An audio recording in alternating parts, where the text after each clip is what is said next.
Você sabe o que é batalha espiritual? Todos nós cristãos enfrentamos batalhas espirituais. Como vamos vencer as batalhas espirituais? É sobre isso que falarei hoje no Expondo as Escrituras. Está entrando no ar o programa Expondo as Escrituras. Comigo, Pastor Mário Luna. Um programa para você entender e praticar a palavra de Deus. A paz do Senhor, sejam bem-vindos a mais um programa Expondo as Escrituras. Se é a primeira vez que você está comigo aqui no canal, você é muito bem-vindo também. Hoje nós vamos falar aí sobre o tema Batalha Espiritual. Como vencer? Baseado em Efésios, capítulo de número 6, versículos de números 10 a 18. Nós vamos ler Efésios capítulo 6, versículo 10 e versículo 11. No demais, irmãos meus, fortalecei-vos no Senhor e na força do seu poder. Revesti-vos de toda a armadura de Deus, para que possais estar firmes contra as astutas ciladas do diabo. Vamos fazer uma oração? Senhor Deus e Pai, Pai amado e Pai querido, nós necessitamos mais uma vez da Tua graça. Eu preciso que o Senhor possa iluminar a minha mente, para que eu possa ter a compreensão correta das Tuas palavras, para poder ensinar aqui no Expondo as Escrituras.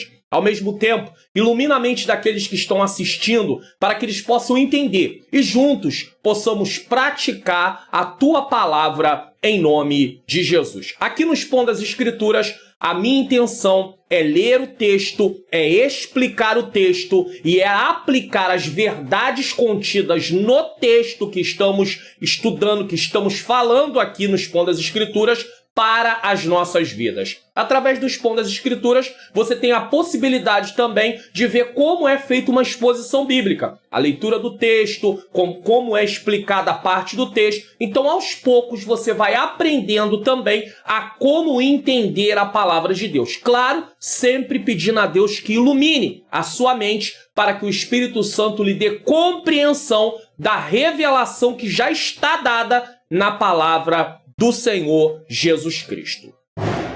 Bom, aqui na descrição do vídeo, você vai encontrar aí o link para você poder baixar, tá bom?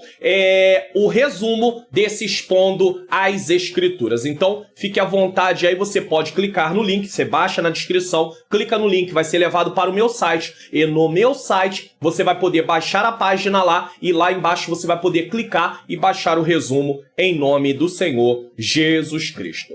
Você é novo aqui no canal, você já conhece o meu canal? Se você já está aqui no canal, eu sei que você sabe como funciona, mas eu sempre faço a apresentação do canal, pelo menos por enquanto, para que as pessoas possam compreender aí, saber o que ele vai encontrar aqui no canal. Então nós temos aí, tá, o meu canal, você já é inscrito? Se não é inscrito, às vezes você acompanha, mas não se inscreveu, se inscreva no canal, ative o sininho das notificações. Você tem aí, tá, a EBD Comentada Online. Você encontra aqui no canal a EBD Comentada Online. Nós estamos terminando aí, quando eu estou gravando esse vídeo, o quarto trimestre de 2021, mas já vamos entrar no primeiro trimestre de 2022. Talvez quando você assistir esse Expondo as Escrituras, já não tenha mais o quarto trimestre como está aí para você.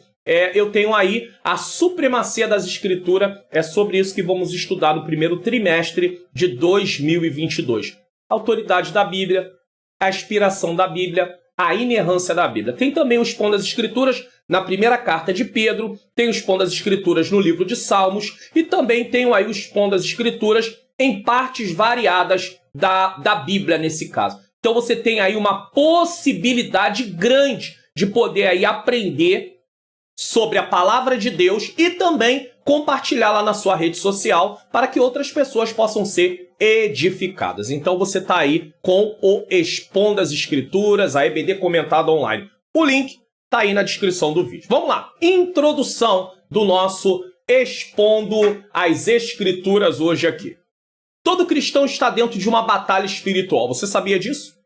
Saiba ele ou não, aceite ele ou não. Tem gente que pode dizer assim, eu não estou dentro de batalha espiritual. Está. No momento que você aceita Jesus Cristo, você passa a estar dentro de uma batalha espiritual. Não existe campo neutro, nem tratado de paz. São 24 horas por dia, 7 dias por semana, 365 dias por ano. A vida cristã não é um parque de diversões e precisamos totalmente do Senhor. Aqui estamos falando de dependência de Deus, pois esse inimigo é muito mais forte do que nós. Não somos nós que declaramos guerra contra as hostes malignas, mas são eles que se opõem ao avanço do reino de Deus e por isso temos que lutar. Podemos ver em Gênesis 3,15 o seguinte: e porém inimizade entre ti e a mulher, entre a tua semente e a sua semente, esta te ferirá a cabeça e tu lhe ferirá ao calcanhar. Foi quando Satanás, ali na cruz do Calvário, Jesus, ele foi ferido por causa das nossas transgressões, mas o Senhor esmagou a cabeça da serpente. João 12,46, eu sou a luz do mundo, eu sou a luz que vim ao mundo, para que todo aquele que crê em mim não pereça nas trevas. Então há uma luta entre as trevas contra a luz. Efésios 5,8 diz, porque no outro tempo éreis trevas, era a vida anterior a Cristo, mas agora sois luz no Senhor, filhos da luz, estão andando em retidão. Andai, ou seja, vivei como filhos da luz. Número 1, identificando o tipo de batalha e quem é o inimigo. Então vamos lá. Efésios 6, do 10 ao 13. No demais, irmãos meus, fortalecei no Senhor e na força do seu poder. Revesti-vos de toda a armadura de Deus para que possais estar firmes contra as astutas ciladas do diabo. Porque não temos que lutar contra a carne e o sangue, mas sim contra os principados, contra as potestades, contra os príncipes das trevas deste século, contra as hostes espirituais da maldade nos lugares celestiais. Antes de eu fazer uma explicação contida nos slides que vão passar, deixa eu mostrar uma coisa para você. O apóstolo Paulo escreveu a carta aos Efésios e no final dela, chegando ao final dela, Paulo diz assim, no demais. Então ele está fazendo um encerramento. Irmãos meus. Aí ele diz para eles, fortalecei-vos no Senhor e na força do seu poder. Como é que eu vou me fortalecer no Senhor e na força do seu poder? Através de um relacionamento com Deus. Outrora eu era escravo do pecado. Eu era treva, eu estava andando nas trevas, mas em Cristo Jesus, eu agora estou liberto do poder do pecado, da culpa do pecado. Então eu agora posso me inclinar para as coisas de Deus. Então eu posso cultivar relacionamento com Deus. Eu posso ler a palavra de Deus. Se eu não entendo a palavra, eu peço a Deus nas minhas orações diariamente para iluminar a minha mente toda vez que eu abro a Bíblia para poder ler. Eu oro ao Senhor, eu peço a Ele que eu possa estar mais perto, agradando a Ele, fazendo a vontade dEle. Enfim, eu vou cultivar um relacionamento com Deus. Então Paulo está dizendo, fortalecei-vos no Senhor e na força do seu poder. Revesti-vos de toda, não é de parte, é de toda a armadura de Deus. E ele vai dizer por quê? Para que possais estar firmes contra as astutas ciladas do diabo. Então, quem é que prepara ciladas? É o diabo. Quem é que se levanta contra a igreja? É o inimigo. Ele luta contra aqueles que estão fazendo a obra de Deus. Então, é por isso que não tem campo neutro. É por isso que não tem trégua. É por isso que não tem tratado de paz. Nós estamos opostos àquilo que o diabo quer fazer. Então, ele vai lutar contra a igreja, contra os cristãos.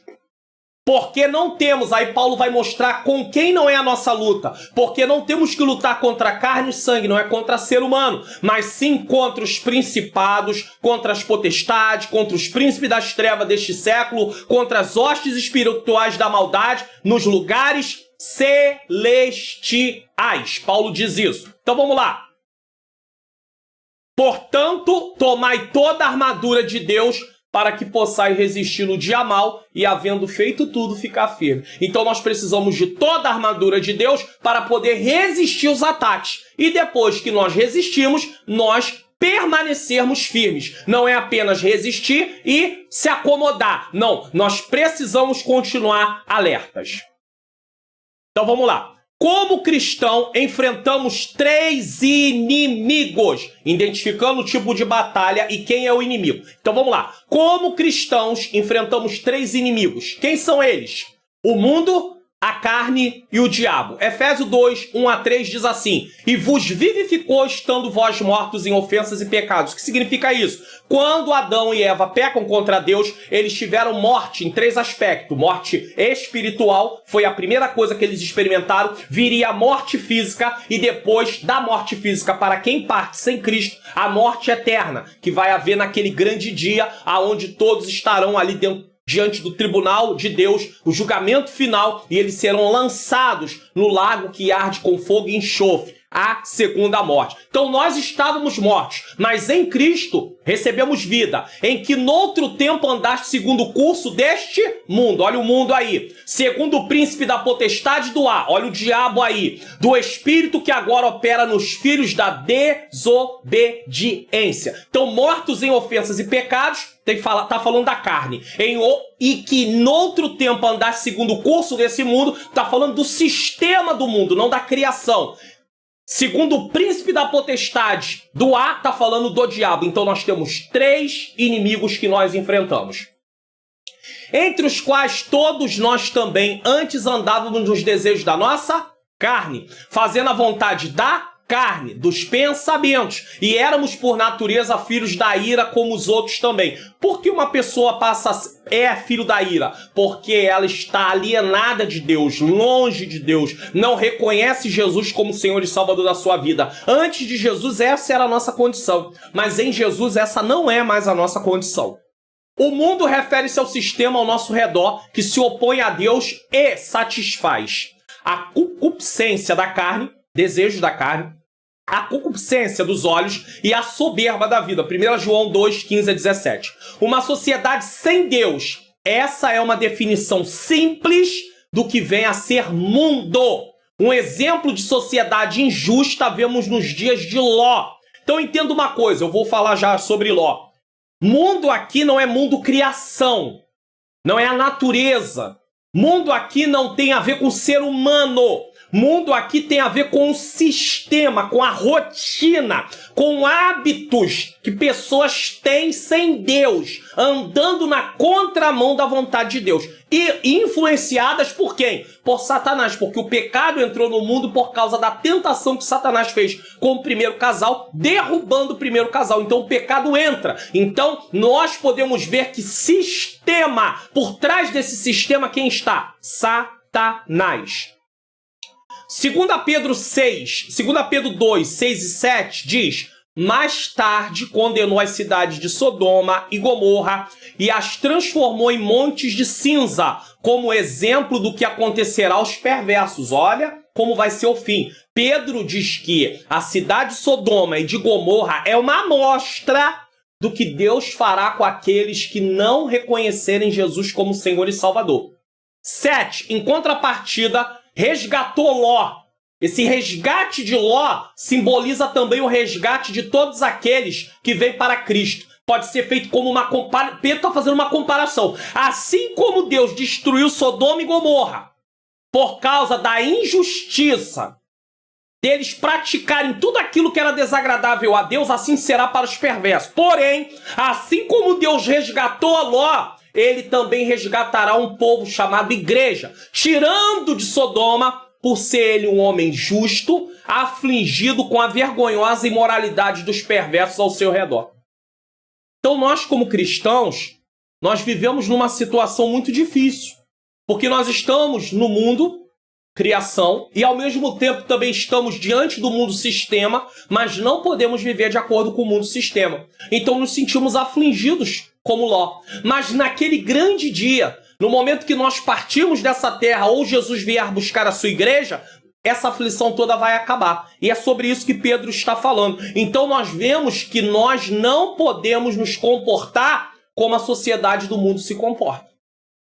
A carne. Quem é a carne? É a velha natureza que herdamos de Adão. Uma natureza que se opõe a Deus e que não é capaz de fazer qualquer coisa espiritual para agradar a Deus. Eu não estou dizendo, e a Bíblia não diz que o ser humano não possa fazer algo que seja agradável aos outros. Uma pessoa sem Cristo pode fazer o bem no âmbito humano. Ela pode fazer o bem, ajudar alguém, alimentar alguém, cobrir alguém, vestir alguém. Ela pode fazer isso, sim, ela pode. Ela pode ajudar de várias maneiras, de várias formas, ela pode. Só que isso não tem nada a ver com o âmbito espiritual. Isso está na linha horizontal, não na linha vertical. Tudo que essa pessoa fizer no âmbito humano só tem valor aqui, mas não tem valor espiritual. Por isso, o ser humano, para poder ter obras que agradem a Deus, ele precisa primeiro aceitar Jesus como Senhor e Salvador. Por quê? Porque uma vez que ele aceite Jesus, ele está dizendo assim: eu aceito a ti, Jesus, que é aquele que veio pagar a minha dívida, e eu te reconheço como Senhor e Salvador da minha vida. Eu me arrependo dos meus pecados, eu me arrependo das minhas condutas, eu me arrependo diante de ti. Aí nós nos arrependemos, aceitamos Jesus. Naquele momento a nossa dívida está paga por causa do que Jesus fez, e aí uma vez que eu tenho a minha dívida paga, eu recebo uma nova vida, uma nova natureza, e agora eu posso me inclinar para fazer as coisas que Deus se agrada. Mas sem aceitar Jesus, nada do que eu faço tem valor a nível de salvação. Porque a salvação não é conquistada pelas obras que eu faço. Deus estabeleceu que a salvação é conquistada através do que Jesus fez. Eu não crio salvação, eu não produzo salvação, eu só aceito salvação como presente. Eu preciso, a salvação é pela graça e nós recebemos por meio da fé. A fé, como uma comparação, é como se fosse um braço, os braços que se estendem para receber a salvação em Cristo. Reconhecer o nosso estado pecaminoso e saber que Deus fez por nós aquilo que jamais poderíamos fazer. Então, a carne é essa situação aí, mas por meio de sua morte e ressurreição, Cristo venceu o mundo, João 16:33 e Gálatas 6:14, a carne, Romanos 6, 1-6 e Gálatas 2:20. Não vivo mais eu, mas Cristo vive em mim, a vida que vivo agora, vivo na fé do Filho de Deus. Ou seja, Paulo, ao aceitar Jesus, abriu mão da sua vida para viver para si. Ele passou a viver para agradar a Deus. Essa é a mesma proposta que Jesus deu aos seus discípulos. Certa feita, Jesus falando em Marcos capítulo 8, ele chega diante da multidão que lá estava, com os seus discípulos também, e diz: se alguém quiser ser meu discípulo, olha as condições, negue-se a si mesmo. Ou seja, não vivo mais eu, mas Cristo vive em mim. Ou seja, abra a mão de viver para você. Negue-se a si mesmo, tome a sua cruz, esteja disposto a sofrer, esteja disposto até a morrer pelo meu nome e siga-me. Deu para você entender? Então essa é a condição que Deus estabeleceu. E o diabo? Jesus também venceu o diabo, Efésios capítulo 1, versículo 19-23. Em outras palavras, como cristãos, não estamos lutando para conquistar a vitória. Se Jesus venceu o diabo, o mundo e a carne, tá aqui, o mundo, a carne e o diabo, se Jesus venceu tudo isso, nós como cristãos não estamos lutando para conquistar a vitória, mas sim lutando em vitória. É diferente, você já está em Cristo. Quem está em Cristo já está participando da vitória dele. Porque a nossa vitória não é uma vitória à parte. Nós não estamos numa carreira solo, sozinho. Não! Nós adentramos o plano que Deus estabeleceu por meio de Jesus e nós estamos participando daquilo que ele conquistou na cruz. É simples assim. Certo? O Espírito de Deus nos capacita para que nos apropriemos pela fé da vitória de Cristo. Então, a vitória, ela não é provida por nós. A vitória não é fabricada por nós. Nós não fabricamos a vitória. Nós não construímos a vitória. Nós participamos da vitória de Jesus ao nos unir com Ele. Ao aceitar Ele como Senhor e Salvador, eu passo a participar da vitória que Ele conquistou na cruz. Você está entendendo isso? Isso é muito importante você entender, porque aí você entende que não é pelas suas forças, começando por você. Não começou por você, começou por Jesus. Você aceitou a Jesus e você prossegue agora com Ele. negue-se a si mesmo, tome a cruz e siga, ó, vai com ele. Prossegue, vendo seus exemplos registrados na palavra de Deus. Não tem volta, não é para voltar, é ir em frente. Cumprir o seu chamado. Seguir tem a ver também com cumprir o seu chamado. Cumprir o ministério que Deus te chamou para realizar. Então, ó, nós recebemos em Cristo uma nova natureza capaz de rejeitar os apelos na antiga natureza, por meio de confiarmos em Jesus e cultivarmos um relacionamento diário com Ele. Antes eu tinha apenas uma natureza, a natureza pecaminosa. Agora eu tenho duas naturezas. Em Cristo eu tenho duas naturezas. Eu tenho a nova natureza, que é chamada de novo nascimento. Porque quando o homem pecou, ele morreu espiritualmente. Ele não tinha mais como ter comunhão com Deus. Deus aqui, ele aqui. O que Deus faz? Deus vem se revelar ao homem. Por meio dessa revelação, ele inspirou os escritores da Bíblia, os autores humanos, para escrever, e hoje nós temos a revelação de Deus aqui, ó. Tá aqui, ó, completa a revelação de Deus. E dentro disso, ele nos mostra o meio de podermos nos relacionar com ele. Quem é o meio? Jesus. Jesus diz em João 14,6, disse Jesus, eu sou o caminho, eu sou a verdade, eu sou a vida. Ninguém vem ao Pai se não for por mim. Então ele mostra que o caminho para Deus, se relacionar com Deus, é Jesus Cristo. Não tem outro jeito. Eu não posso criar uma nova maneira, uma nova forma, não. O jeito é Jesus. Jesus. Jesus. Eu estou gravando Expondo as Escrituras, ele vai ao ar um pouco mais pra frente, mas eu estou gravando ele no dia 25 de dezembro de 2021. É Natal, é isso mesmo. Dia de Natal eu tô aqui sentado, gravando Expondo as Escrituras por causa do meu compromisso com vocês. Esse Expondo as Escrituras aqui, ele vai ao ar, eu tô gravando ele no dia 25, preste atenção, ele vai ao ar no dia 1º de janeiro de 2022. Mas eu estou aqui, então é por causa de Jesus. O Natal cristão não tem nada a ver com o Natal aí de comércio.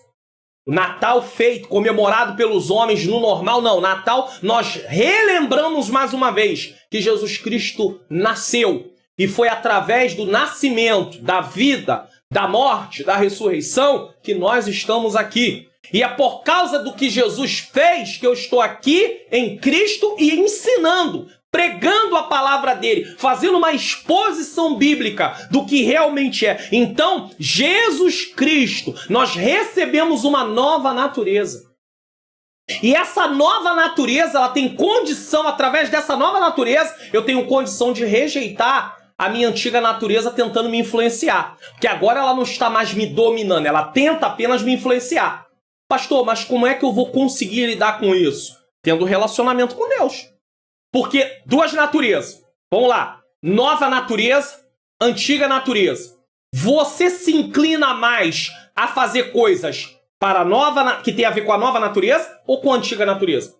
Se você não tem tempo de ler a palavra, de orar, de participar de cultos com seus irmãos, de cultivar a comunhão, e você tem mais tempo para poder fazer um monte de coisa que tem a ver com essa vida humana só, e você não se preocupa com a sua vida com Deus, porque o cristão não tem várias vidas.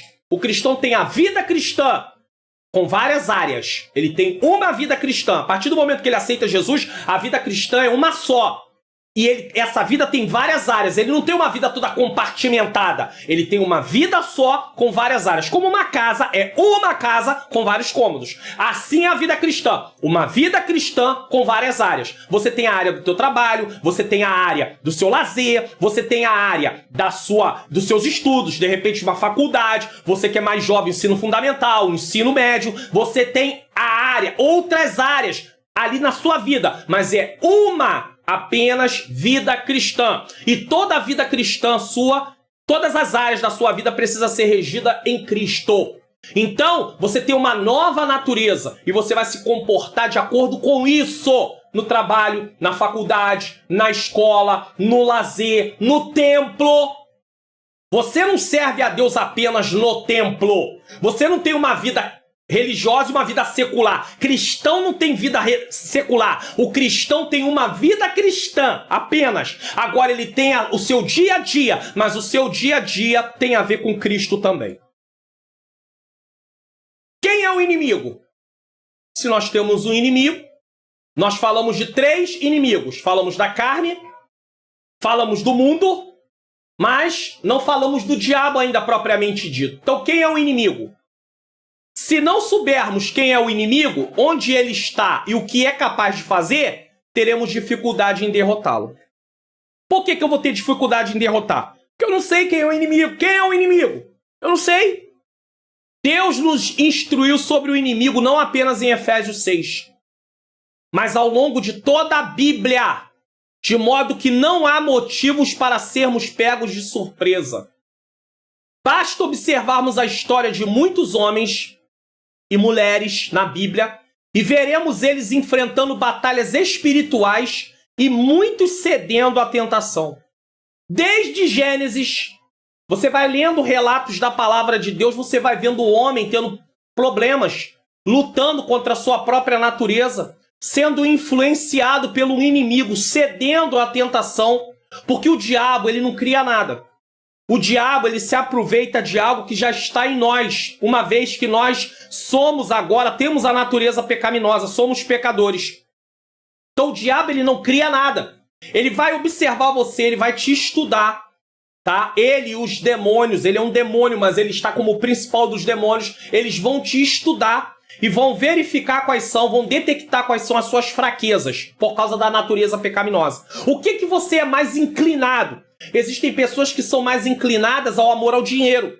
Existem pessoas que são mais inclinadas a determinados vícios, como bebida, como cigarro, como drogas, maconha, cocaína e outras mais. Então, ele vai se aproveitar disso para lançar os dardos inflamados na mente, para poder sugerir. Sugerir, ele não tem como obrigar, mas ele tem como sugerir a pessoa a ceder. Mas eu estou falando de pessoas sem Cristo. Agora, em Cristo, Jesus te libertou dessas coisas, mas a natureza pecaminosa ainda está aqui. Ela não está mais no controle, mas ela está aqui. O que o inimigo faz ainda? Ele sabe quais eram as suas fraquezas. Quais são, na verdade, as suas fraquezas que estão mortificadas. Então, o que ele faz? Ele vai tentar lançar dardos. Nos momentos que você estiver diante de situações que têm a ver com a sua fraqueza, é naquele momento que ele vai tentar você. É naquele momento que ele vai investir contra você. Se você era uma pessoa que tinha tendência a se irar com facilidade, de repente você está no lugar, começa uma conversa, essa conversa começa a ficar mais acalorada, a situação, aí é o momento dele se aproveitar, lança o dardo na sua mente, tipo assim, ó, você lá atrás você não levava desaforo para casa não. Antigamente você não aceitava isso não, você vai deixar isso por isso mesmo? Não, você não pode deixar isso por isso mesmo não. Tá entendendo? Ele começa a alimentar o teu ego, e você começa a achar que tem direitos, e daqui a pouco você tá dando lugar à carne. Então você precisa vigiar, eu preciso vigiar. Cada um de nós deveríamos nos estudar para descobrir quais são as nossas fragilidades, aonde estão as nossas fraquezas. Porque o diabo não vai te tentar numa área que você não tem fraqueza. Uma pessoa nunca teve vício de bebida. O diabo não vai tentar ele com bebida. Pra quê? Vai perder tempo. Ele não vai cair com bebida. O cristão que nunca teve problema com bebida, ele não vai cair com bebida. Se ele nunca teve problema com dinheiro, ele não vai cair com dinheiro. Ele pode passar dinheiro na mão dele, ele pode ter dinheiro. Isso não vai tirar. Ele não vai abrir mão da fé dele por causa de dinheiro. Você está entendendo onde eu quero chegar? Então comece a analisar a tua vida e detectar aonde são as suas fraquezas e vigiá-las. E orar a Deus para te pedir, pedindo a Deus, Senhor, me ajuda a não ceder às fraquezas. Mas se você já sabe quais são as suas fraquezas e você fica flertando com o diabo, aí você está procurando a queda. Porque você vai flertar com o inimigo, porque ele vai aproveitar essas fraquezas e vai lançar os dardos. Aí 1 dia, 2 dias, 3 dias, 4 dias, quando vê que não, você cede. Eu cedo, qualquer um cede. Então, nós não podemos brincar com isso. Então, temos que entender isso. O inimigo, nós vemos no longo da Bíblia, Deus instruindo sobre o inimigo que vem nos tentar. Quem é o inimigo? O líder é Satanás. O inimigo tem vários nomes. Diabo significa acusador. pois ele acusa o povo de Deus dia e noite diante do trono de Deus. Apocalipse 12, 7 a 11. Satanás significa adversário, pois ele é o inimigo de Deus. Ou seja, quando você aceita Jesus, ele passa a ser seu inimigo também. Porque ele quer derrotar você de todas as maneiras.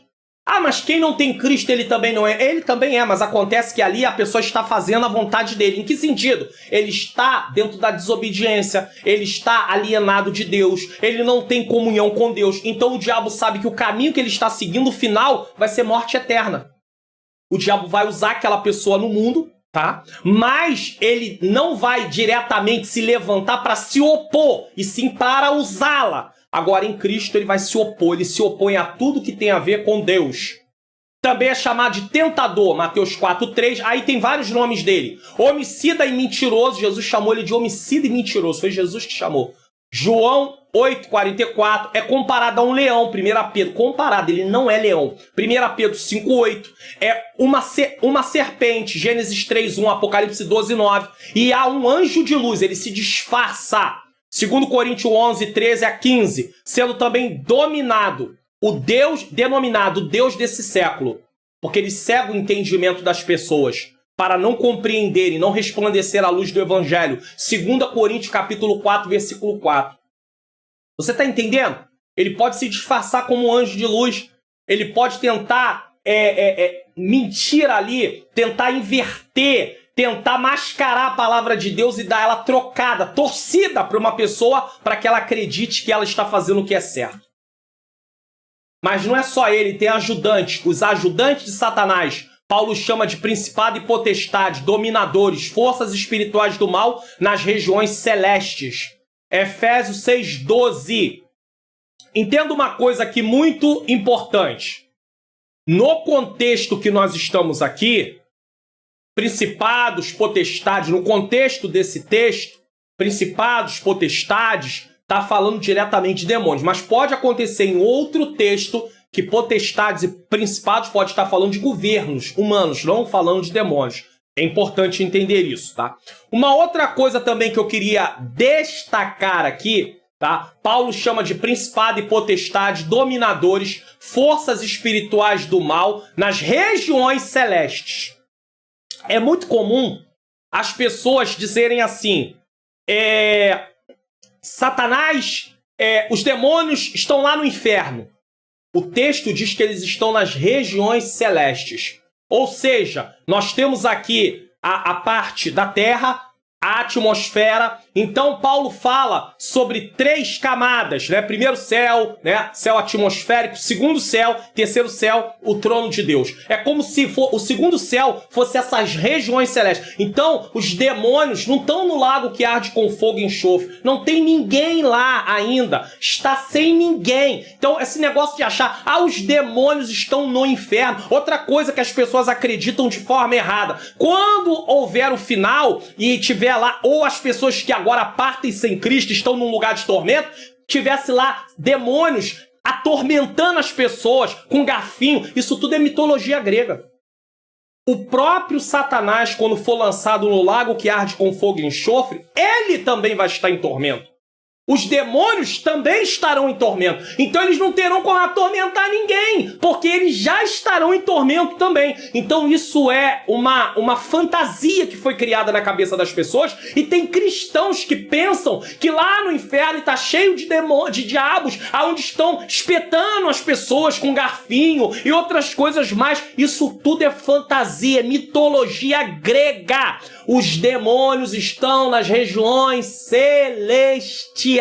Outra coisa que se pensa, Satanás está preso. Não está preso. Apocalipse diz que ele será preso. Ele não está preso. Então entenda isso. Mas ele está limitado pelo grande, maravilhoso poder de Deus, através de Jesus Cristo, vencê-lo na cruz do Calvário. Jesus venceu e nós somos participantes desta vitória. O diabo está limitado pelo poder de Jesus Cristo, porque o nosso Jesus é o nosso campeão, é o nosso vencedor, é o nosso rei, é o nosso Senhor dos senhores. Isso é maravilhoso. Esse texto indica a existência de um exército definido de criaturas demoníacas que ajudam Satanás em seus ataques contra os cristãos.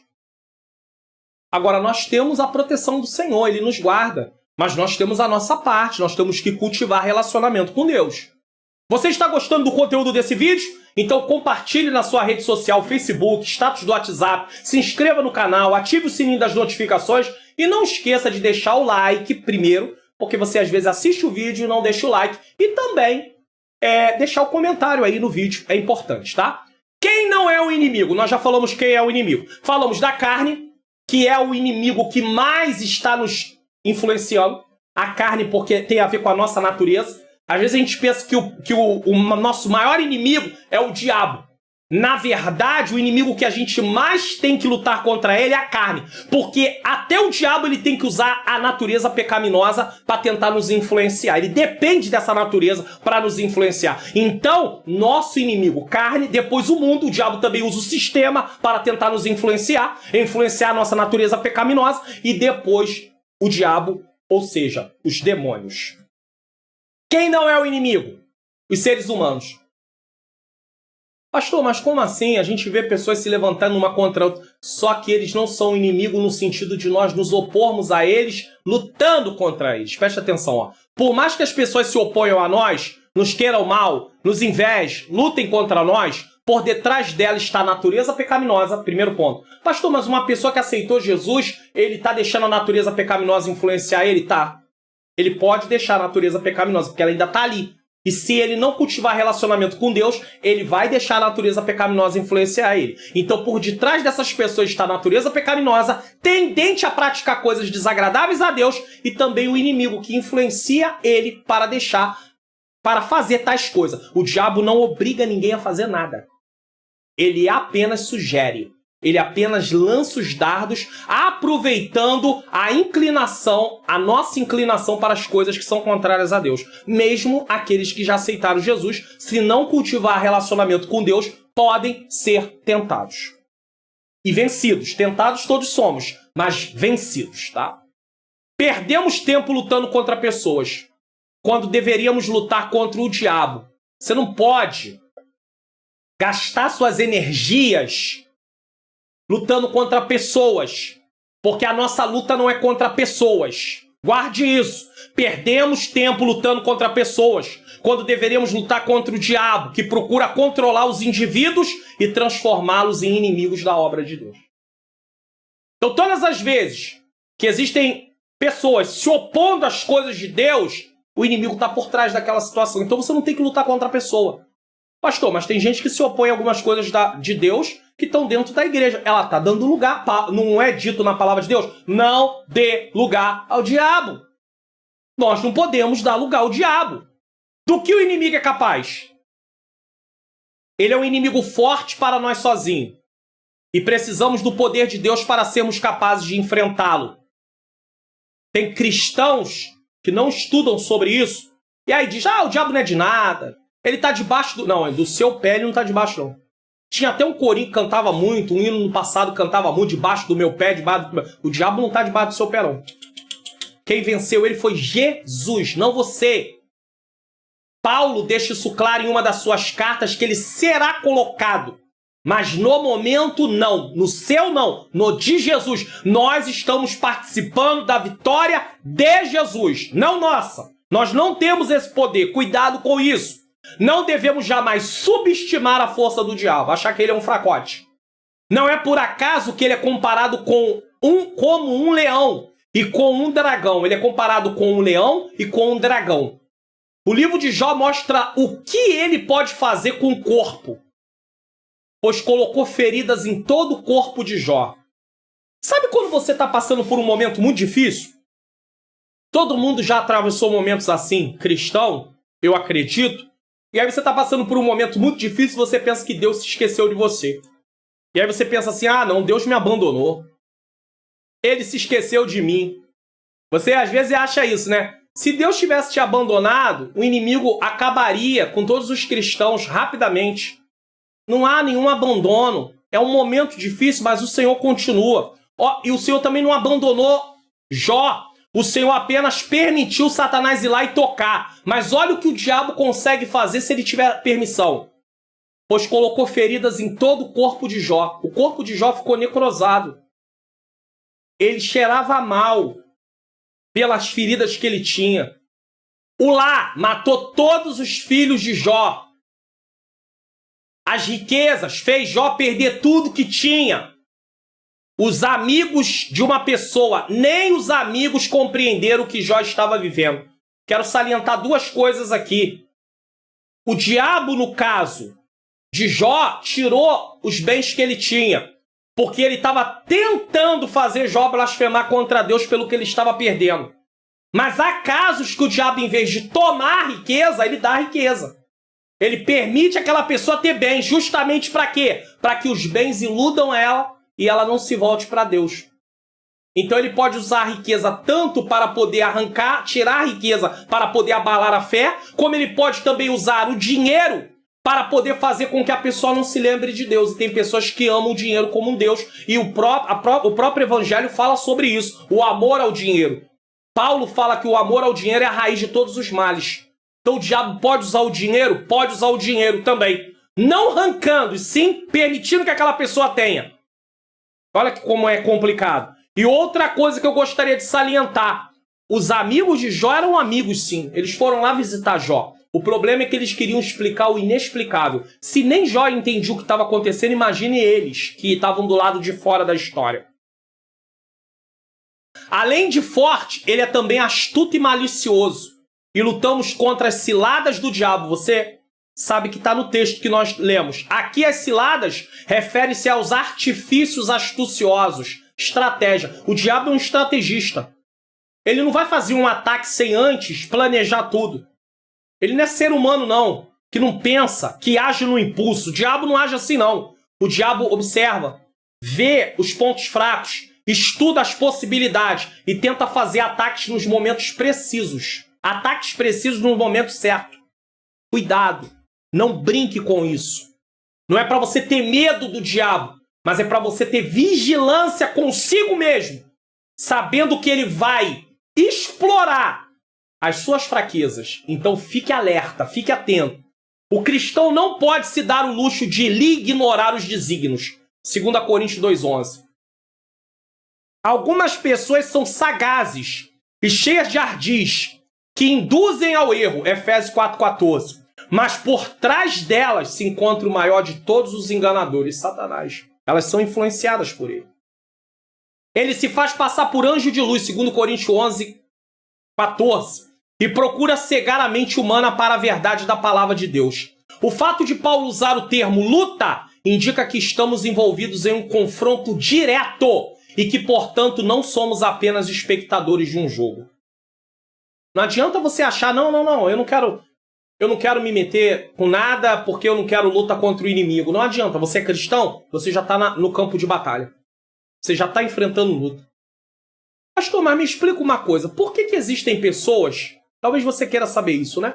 Por que existem pessoas que parecem que enfrentam batalhas espirituais muito maiores do que outras? Bom, primeiro, você precisa entender que existem pessoas que o diabo tinha um plano na vida dela, lá fora, no mundo, não só de levá-la para a perdição no sentido de inferno, perder salvação, mas no sentido de usá-la.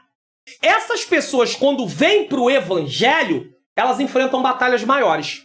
Existem pessoas que estavam lá fora e o diabo não tinha diretamente um plano de usá-la porque as fraquezas que essa pessoa tem da natureza pecaminosa talvez não fosse tão atraente para o diabo. Então ele não estava muito preocupado com isso. Mas tem pessoas que ele quer usar muito. São pessoas que estão envolvidas na vida, que estavam envolvidas na vida do tráfico, pessoas que estavam envolvidas principalmente na vida da prostituição. Eu não estou falando de prostituição no sentido de estar vendendo corpo. Eu estou falando de prostituição no sentido de ter relacionamento com um, com outro, com outro, entendeu? Às vezes em busca até da felicidade. Às vezes se envolve com um, aí não dá certo, aí se envolve com outro, aí não dá certo, aí se envolve com um. Então o diabo, ele quer usar essas pessoas. Aí elas vêm para a presença de Deus. Pessoas que se relacionavam com pessoas casadas. Homens que se relacionavam com mulheres casadas. Mulheres que se relacionavam com homens casados. Aí são salvas. Ou salvos. Aí vem para Cristo. O diabo vai ter uma batalha contra essas pessoas. Por quê? Porque ela estava lá destruindo casamentos. Ela era um instrumento diretamente do diabo. Ela estava sendo usada pelo inimigo como instrumento direto, não indireto, direto. E aí o que acontece? Quando vem para a presença de Deus, elas vão enfrentar batalhas maiores do que outras que eram usadas apenas como instrumento indireto. Não diretamente, mas indiretamente. Todas as duas estavam caminhando para a perdição? Estavam, porque estavam culpadas diante do tribunal de Deus. Eu, outro.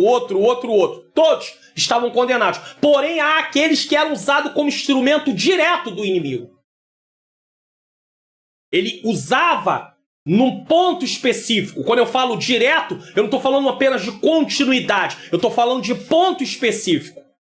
E aí vem para a presença de Deus. É por isso que essas pessoas têm uma batalha maior do que outras. É por isso que essas pessoas precisam de cobertura de oração, porque elas enfrentam batalhas maiores. Pense numa pessoa que veio da vida de servir os demônios. Ela vai enfrentar batalhas maiores. Mas em Cristo Jesus, todos nós somos vencedores. Então, um motivo é esse. E o outro motivo é quando você tem um chamado com Deus. Porque imagine um chamado mais específico com Deus.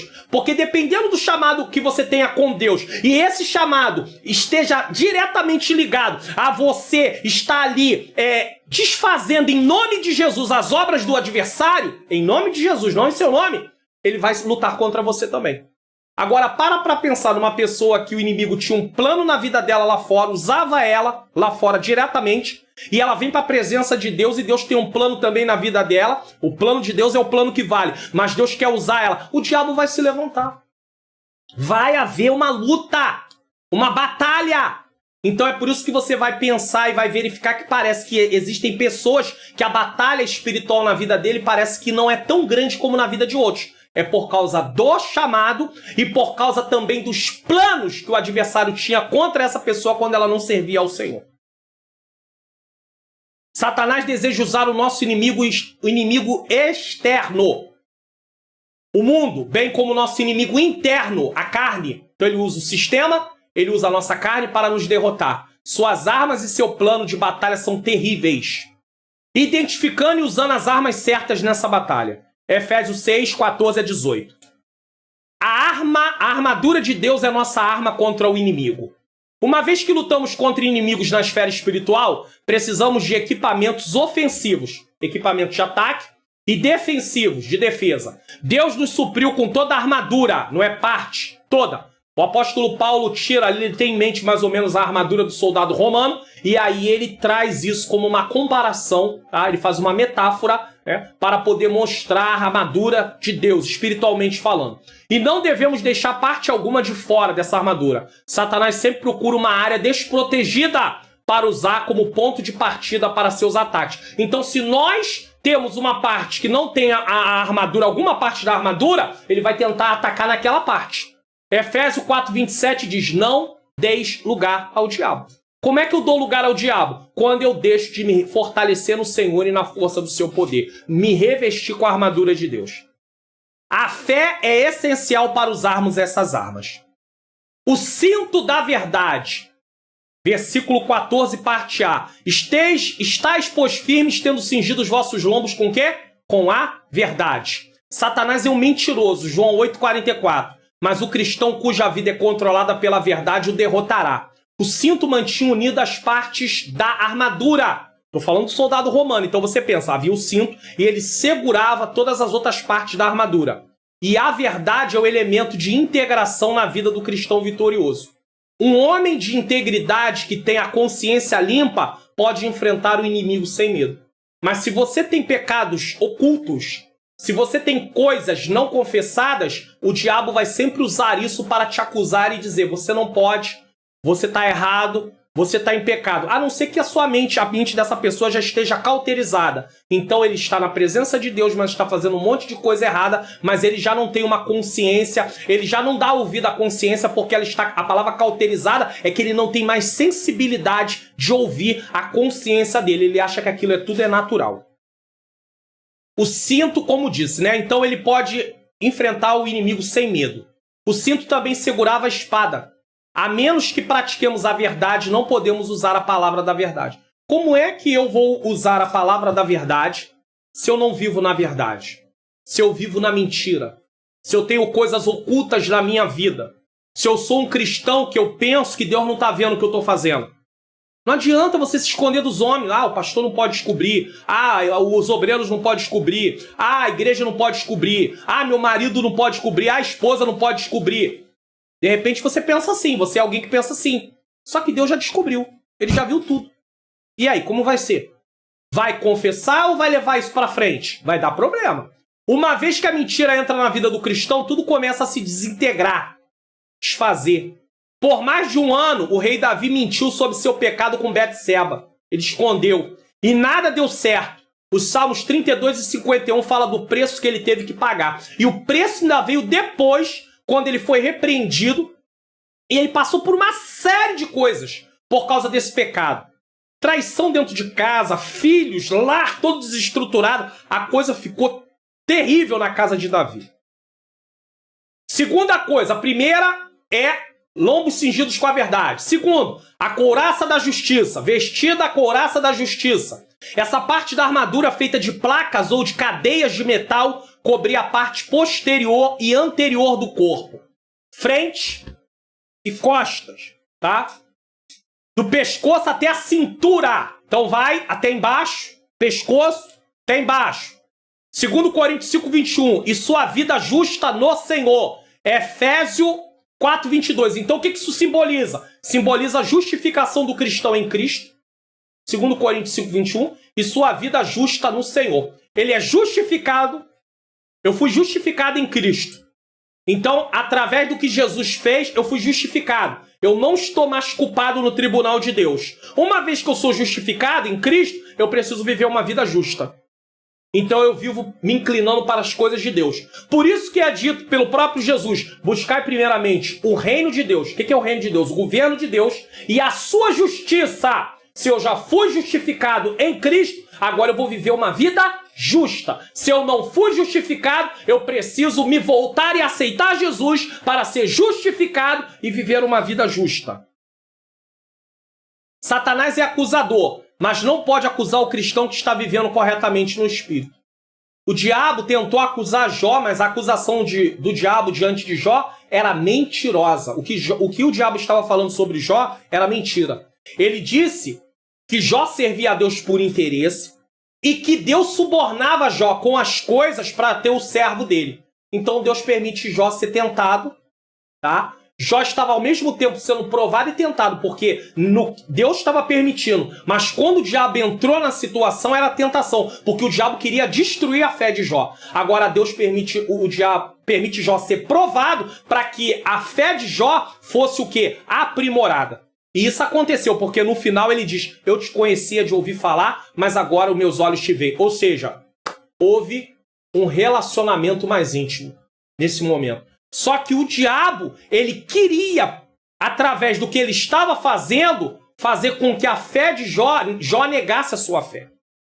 E é assim que ele trabalha. É assim que ele faz, ele quer de qualquer maneira. E ele acusa Jó, mas o que ele falou de Jó não era verdade. Jó não servia a Deus por causa do que Deus dava para Jó.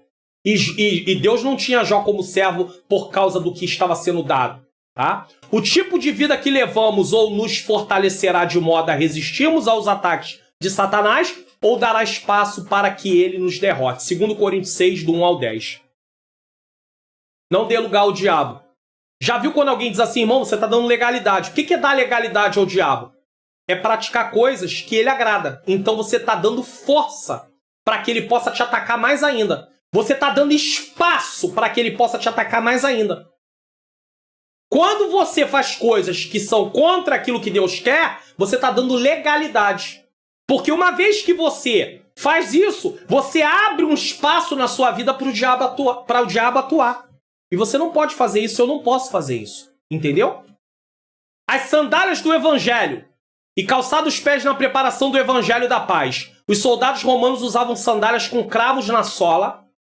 Tinha a sola da sandália e tinha cravos no solado. Para que isso? Preste atenção. Para dar mais apoio aos pés durante a batalha. Eles não tinham botas nesse tempo, calçados igual nós temos, tá? A fim de resistir e de permanecer inabaláveis, precisamos calçar os pés com o evangelho. pelo fato de termos com Deus paz que vem do Evangelho, Romanos 5:1, não precisamos temer os ataques de Satanás nem dos homens. Devemos estar em paz com Deus e um com os outros, a fim de derrotarmos o diabo. Não adianta nada você dizer que tem paz com Deus, mas está contra irmãos, se levantando contra irmãos, dizendo que não gosta dos irmãos. Ah, eu não gosto daquele, eu não gosto daquele, eu não gosto daquele. Tem crente que cai ainda. Eu não sei como é que um cristão pode dizer, afirmar isso aqui. Ah, o meu santo não vai com dele. Como assim? Que santo? Do que você está falando? Onde você encontrou isso na Bíblia? Você está entendendo? Então você não pode usar esses termos. Isso não é bíblico. A palavra de Deus não fala sobre isso. Nós temos que amar uns aos outros. A marca do cristão é o amor. João 13, 34, 35. Tá? Temos paz, devemos estar em paz com Deus e um com os outros, a fim de derrotarmos o diabo. Tiago, capítulo 4, versículo 1 a 7. Como é que eu vou resistir o diabo? Quando eu me sujeito a Deus. Ao sujeitar a Deus, ao obedecer a Deus, eu já estou resistindo o diabo. Quando eu desobedeço a Deus, eu não resisto o diabo, eu faço a vontade do diabo. No entanto, essas sandálias têm mais um significado. Devemos estar preparados cada dia para levar o evangelho da paz ao mundo perdido. O cristão mais vitorioso é o que dá testemunho. Você está gostando do Expondo as Escrituras de hoje? Então compartilha na sua rede social, se inscreva no canal, ative o sininho das notificações, deixa o like e deixa o seu comentário se você quiser. O escudo da fé, tomando sobre tudo, entendeu? Tomando sobre tudo o escudo da fé com o qual podereis apagar todos os dardos inflamados do maligno. Porque se você não tiver fé, você não usa o calçado, você não usa a couraça, você não usa os lombos cingidos com a verdade, tá bom? Esse escudo grande, normalmente medindo cerca de 1,20 m de altura por 60 centímetros de largura, era feito de madeira e revestido de couro resistente. O soldado o segurava diante de si. Deixa eu só fazer aqui uma ilustração, como se fosse isso aqui, ó. Aí, ó, aqui, ó, segurando aqui e ia levando ele, tá? Só para você entender. Era feito de madeira e revestido de couro resistente. O soldado segurava diante de si para protegê-lo das lanças e flechas dos dardos inflamados. Então ele era maior, claro, e aí ele colocava na frente e ia guiando ele. Ele ia andando e com o escudo na frente, tá? As barreiras do escudo tinham um formato que permitia a uma linha inteira de soldados encaixar um escudo no outro e marchar sobre o inimigo como uma parede sólida. Deixa eu pegar 2 livros aqui para tentar fazer essa comparação só para você entender. Só para você poder entender, tá? Então vamos lá. Um escudo, outro escudo. Não estou fazendo propaganda de livros não, tá? Mas eu estou usando aqui... Ah, não tem problema. Se você quer ver os livros, ó, Treinando Obreiros, de Craig Ort e Manual da Escola Bíblica Dominical. Mas vamos lá. Então aqui é um escudo, aqui é outro escudo. Então eles faziam o seguinte, eles juntavam um no outro, ó. Ó, botavam um com o outro. E aí eles iam marchando. Imagina isso do tamanho grande, cobrindo toda a minha face, tudo, e eles iam marchando, um do lado do outro. Essa ideia sugere que os cristãos não estão sozinhos na batalha e nem podem lutar batalhas sozinhos. Sabe por que tem muitas batalhas que são difíceis de vencer? Porque não são para lutar sozinho. Você precisa de ajuda em oração. Às vezes você quer vencer batalhas sozinho, você precisa de pessoas orando com você. Então pegue as pessoas que são pessoas mais íntimas suas e peça oração por causas específicas. Pastor, mas eu não tenho como detalhar determinadas coisas. Não precisa detalhar, mas peça oração. Mas peça oração para quem você sabe que realmente vai orar. A gente vai falar de oração já já. A fé mencionada nesse versículo não é a fé salvadora. Não está falando de fé salvadora. Mas sim a fé viva, a confiança nas promessas e no poder de Deus. Você tem que confiar no que Deus diz na sua palavra. Você tem que confiar em quem Deus é. Tem gente que está se tremendo de medo por causa dos ataques do inimigo. Mas você não serve um Deus todo-poderoso? O diabo não está limitado pelo poder de Deus? Então recorra a Deus. Quando você ficar com medo do diabo é porque você está com falta de fé. Então creia. A fé é uma arma defensiva que nos protege dos dardos inflamados de Satanás. No tempo de Paulo, os soldados atiravam flechas cujas pontas eram mergulhadas em alguma substância inflamável, acesas e lançadas contra o inimigo. Satanás lança dardos inflamados em nosso coração e em nossa mente. Porque no tempo que havia, eles lançavam, os soldados inimigos lançavam, aí batia. Só que tava o escudo ali, e aí o escudo protegia, e não tinha como o soldado ser atingido com aquele dardo inflamado. O que Paulo está usando isso como comparação? Dizendo que da mesma maneira que os dardos eram lançados, o inimigo lança também coisas sobre a nossa mente, tá? Sobre o nosso coração, para tentar nos convencer a desobedecer a Deus. Aí o que ele faz? Satanás lança dardos inflamados em nosso coração e nossa mente. Mentira, pensamento, blasfemos, pensamentos de ódio contra os outros, dúvida e desejos ardentes pelo pecado. Quando você começa a cultivar mágoa dentro do seu coração, quando você cultiva ira no seu coração contra pessoas, você está deixando espaço para o diabo trabalhar. Porque esses são sentimentos carnais que não tem a ver com a nova natureza e você está caminhando para desagradar ao Senhor a cada dia mais. E o diabo vai ganhando campo e ele pode inclusive fazer com que você, através disso, negue a sua fé. Se não apagarmos esses dardos pela fé, eles começam um incêndio dentro de nós e desobedeceremos a Deus. Capacete da salvação. Tomai também o capacete da salvação. Satanás deseja atacar nossa mente. E foi assim que derrotou Eva. Gênesis 3, 2 Coríntios 11, do 1 ao 3. O capacete da salvação refere-se à mente controlada por Deus. É triste que muitos cristãos não consideram o intelecto importante, quando na realidade ele tem papel crucial no crescimento, no serviço e na vitória do cristão. É por isso que a nossa mente precisa ser alimentada com a palavra de Deus. A transformação que Paulo diz em Romanos 12, 2, e transformai-vos pela renovação do vosso entendimento, vem por meio da palavra de Deus. O Espírito Santo usa a palavra para transformar nosso entendimento. Se você não estuda a palavra, se você não medita na palavra, o diabo terá grande chance, porque a sua mente se tornará a sua mente é um campo de batalha. E se você não estiver com a palavra, você vai ceder àquilo que o inimigo vai lançando na sua mente. Quando Deus controla a mente, Satanás não consegue fazer o cristão se desviar. Filipenses 4:8 diz que tudo que é amável, tudo que é verdadeiro, tudo que é honesto, tudo que é de boa fama, se alguma virtude, se algum louvor, nisso pensai. A pessoa de fé que estuda a Bíblia e que aprende o significado das Escrituras, e é isso que o Expondo das Escrituras faz aqui, eu tento mostrar o que significa as Escrituras, não se deixará enganar com facilidade. Precisamos ser instruídos segundo a verdade em Jesus. Efésios 4:21. Se tem pessoas que têm dificuldade de entender a Bíblia, ela vai orar pedindo iluminação, mas tem também meios aonde Deus levantou pessoas para ensinar a palavra verdadeira. E nesse canal eu tenho o compromisso com Deus de ensinar as verdades da palavra de Deus da forma mais simples possível. Eu não uso linguagem rebuscada, eu uso uma linguagem bem simples para que todos vocês possam compreender. E Jesus nos ajuda, né? Claro. Devemos crescer na graça e no conhecimento do nosso Senhor e Salvador Jesus Cristo. 2 Pedro 3,18. Em todo lugar onde ministrava, Paulo sempre ensinava aos recém-convertidos as verdades da palavra de Deus. E era esse capacete que os protegia das mentiras de Satanás. Se você não for alimentado com a palavra de Deus, quando o diabo te tentar, você é vencido. Quando a sua carne quiser falar mais alto, você é vencido pela sua natureza pecaminosa. Então você não pode descuidar disso. Você precisa estudar a palavra de Deus. Você vai combater as propostas que vêm sobre você através da sua natureza pecaminosa. O inimigo usando o mundo e usando a sua natureza com a palavra. A espada do Espírito.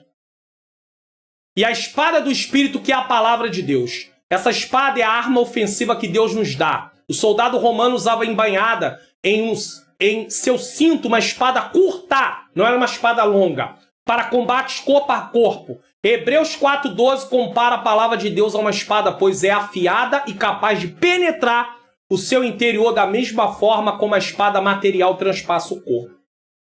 Então, o soldado romano, ele tinha uma espada, mas era uma espada curta, uma espada pequena. Não era uma grande espada dessas que você vê em filme, e aí um combate longe um do outro. Não, era uma espada que exigia estar mais perto, mais próximo. Quando o Espírito Santo nos convenceu do pecado por meio da palavra, nosso coração foi compungido, Atos 2:37. Ao usarmos a espada contra Satanás, deferimos um golpe que o enfraquece. e o impede de atrapalhar a obra de Deus. Quando foi tentado por Satanás no deserto, Cristo usou a espada do Espírito e derrotou o inimigo. Você só vai derrotar o inimigo através da espada do Espírito. A batalha está na tua mente, mas se você tem o capacete da salvação usando a espada do Espírito, o escudo da fé, a couraça da justiça, o sapato da preparação do evangelho da paz, estando com os lombos cingidos com a verdade, você vai vencer o inimigo. Jesus declarou 3 vezes, está escrito, Lucas 4, do 1 ao 13. É interessante observar que Satanás também pode citar a palavra, porque está escrito, Lucas 4, 10, mas não o faz da maneira completa e correta, ele torce as escrituras. O inimigo tenta usar a palavra de Deus para nos confundir, de modo que é importante conhecer todas as palavras que Deus nos deu. Ele tentou confundir, ele conseguiu confundir Eva, porque ele torceu o que Deus havia falado. Quanto melhor se conhece a palavra de Deus, mais fácil é detectar as mentiras de Satanás e rejeitar suas ofertas. Quando você é um estudante da Bíblia, quando você estuda a palavra de Deus, medita nela, tem uma vida de oração, quando vem as propostas, você já sabe que aquilo não pode ser feito. E tem casos que você nem precisa discutir, porque você tem certeza que aquilo não está certo e a pessoa está com a mente cauterizada. E ela acredita que aquilo que ela está dizendo é verdade, mas você sabe que não é verdade. Então pronto, você segue em nome de Jesus. Oração também faz parte das armas. Orando em todo o tempo, com toda oração e súplica no Espírito, e vigiando nisso com toda perseverança e súplica por todos os santos. Paulo nos ensina como deve ser essa oração. A oração deve ser constante, deve-se orar em todos os momentos da vida. Talvez a maior falha da vida cristã seja que frequentemente tendemos a orar só nas grandes crises da vida. Só pela oração diária o cristão torna-se forte a cada dia. Não adianta eu orar. Tem pessoas que fazem uma longa oração um dia e deixam de orar o mês todo. É melhor que você faça orações menores e ore todos os dias do que você ore uma grande oração em extensão e não ore quase nunca. Oração tem que ser intensa, não tem que ser sonolenta, mas sim perseverante. Exige concentração. Uma oração frouxa não leva a parte alguma. Exige a concentração em Deus de todas as faculdades. Se você é uma pessoa, né, porque se fala muito de orar de madrugada, e a oração de madrugada é um bom horário para se orar. Mas se você é uma pessoa que tem grande dificuldade de orar de madrugada, porque na hora que você começa a orar, você começa a dormir, e você já tentou 1, 2, 3, 4, você troca o horário da sua oração. Ore em outro horário, mas ore num horário que você possa se concentrar e orar de fato. Porque é melhor você não orar de madrugada e orar no outro horário e conseguir orar, do que você tentar orar num horário, pode até nem ser de madrugada, pode ser um outro horário também que você fique sonolento, de repente, eu tenho o hábito de orar depois que eu acabo de almoçar, mas aí eu como, parece que a pressão cai, alguma coisa assim, e aí eu começo a ficar sonolento. Você precisa entender que a oração não pode ser feita com sono, você precisa orar com consciência, as faculdades todas em funcionamento.